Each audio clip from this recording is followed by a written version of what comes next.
Consulado de Venezuela está operacional viaje más para las islas. Después de un incidente, maneira nos tour por recordar, a oficina ha decidido ser soporte por motivo de inseguridad o acto contra personas que representan el gobierno de Venezuela aquí en Aruba. Ahora assinalou que o consulado abre soporte na back.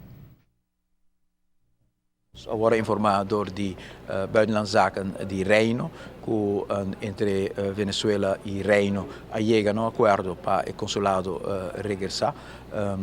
Lo tem a operação está começando, de dia na acaba e nós estamos contentes com isso e nós mira que nós também a dar uma toda sinal de viagem depois que o incidente suceder que nós está disposto para ajudar também a fortificar qualquer proteção como este tem, a Venezuela aprecia isso e há na back de operação.